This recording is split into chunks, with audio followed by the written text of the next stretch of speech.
Once upon a midnight dreary, while I pondered weak and weary over many a quaint and curious volume of forgotten lore, as I nodded, nearly napping, suddenly there came a tapping, as of someone gently rapping at my chamber door. "'Tis some visitor," I muttered, tapping at my chamber door. "Only this, and nothing more." Ah, distinctly I remembered it was in the bleak December, and each separate dying ember wrought its ghost upon the floor. Eagerly I wished the morrow, vainly I had sought to borrow from these books surcease of sorrow for the lost Lenore, for the rare and radiant maiden whom the angels name Lenore, nameless here forevermore. And the silken, sad, uncertain rustling of each purple curtain thrilled me, filled me with fantastic terrors never felt before, so that now, to still the beating of my heart, I stood repeating, "'Tis some visitor entreating entrance at my chamber door, some late visitor entreating entrance at my chamber door. Only this, and nothing more." Presently my soul grew stronger, hesitating then no longer. "Sir," said I, "or madam, truly your forgiveness I implore, but the fact is I was napping, and so quaintly you came tapping, and so gently you came rapping at my chamber door, that I scarce was sure I heard you. Here I open wide the door. Darkness there, and nothing more. Deep into that darkness peering, long I stood there, wondering, fearing, doubting, dreaming dreams no mortal ever dared to dream before. And the stillness was unbroken, and the silence gave no token, and the only word there spoken was my whispered word, Lenore. That I whispered, and an echo murmured back the word Lenore. Only this, and nothing more.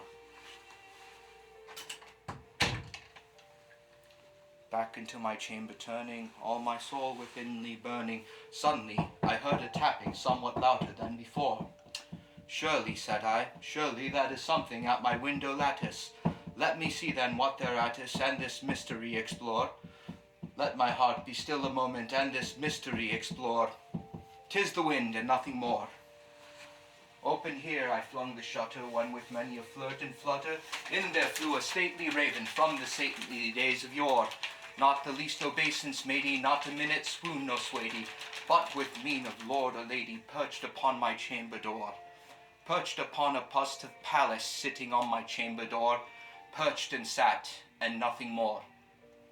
Then this ebony bird beguiling my sad fancy into smiling, by the grave and stern decorum of the countenance it bore. "Though thy crest be shorn and shaven, thou," I said, "art sure no craven, ghastly grim, and ancient raven, wandering from the nightly shore. Tell me what thy lordly name is on this night's Plutonian shore." Quoth the raven, "Nevermore."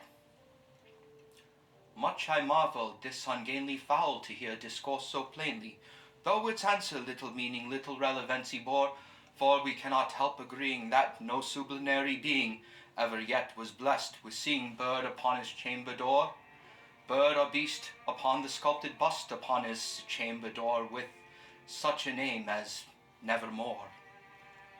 But the raven, sitting lonely on that placid bust, spoke only that one word, as if in that one word his soul did he outpour.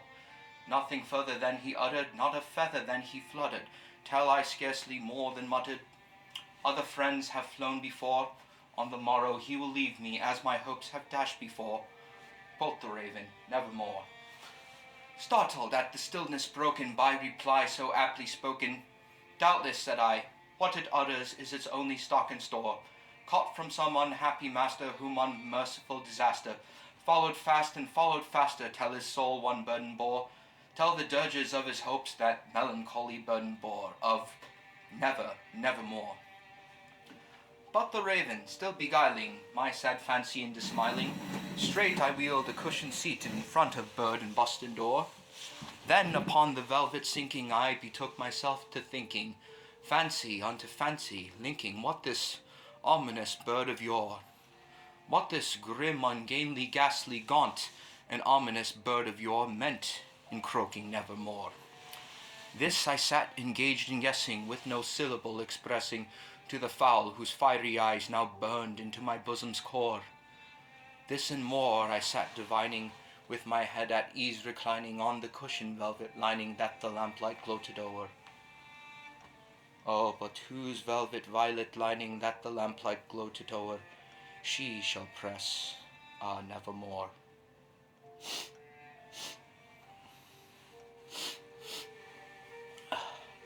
Then I thought the air grew denser, perfumed by an unseen censer, swung by seraphim whose footfalls tinkled on the tufted floor.